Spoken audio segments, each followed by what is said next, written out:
Hello everyone, আমি রিম্পা আবারও চলে এসেছি তোমাদের মাঝে নতুন একটা রেসিপি নিয়ে। আজকে বানাবো বেগুনের চপ। তো প্রথমেই দেখো আমি বেগুন নিয়ে নিয়েছি। চলো এবার বেগুনটাকে পিস পিস করে কেটে নিই।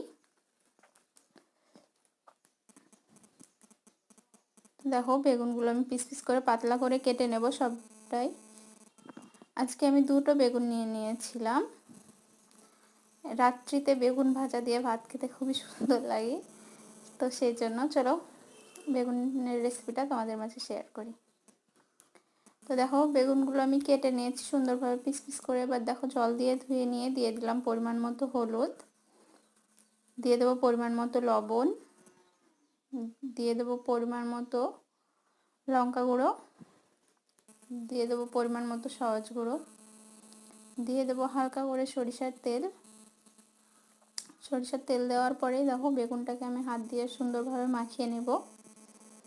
তো চলো এটা মাখানো হতে থাকুক। তো দেখো এটা মাখানো হয়ে গেছে। এবারে আমি গ্যাসে কড়াই বসিয়ে দিয়ে দিলাম পরিমাণ মতো তেল। তেলটা গরম হয়ে আসলে দিয়ে দিলাম বেগুনগুলো।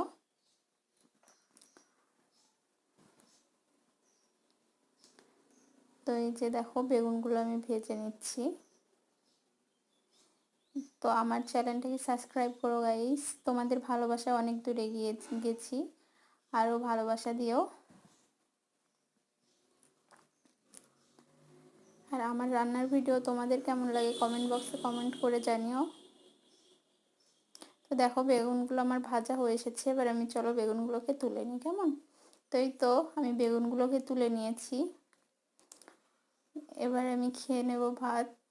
বেগুন ভাজি দিয়ে ভাত খেতে অসাধারণ লাগে। তো এই রান্নার ভিডিওটা তোমাদের কেমন লাগলো কমেন্ট বক্সে কমেন্ট করে জানিও। আর আমার চ্যানেলটিকে সাবস্ক্রাইব করো। দেখা হচ্ছে নেক্সট কোনো ব্লগে। টাটা।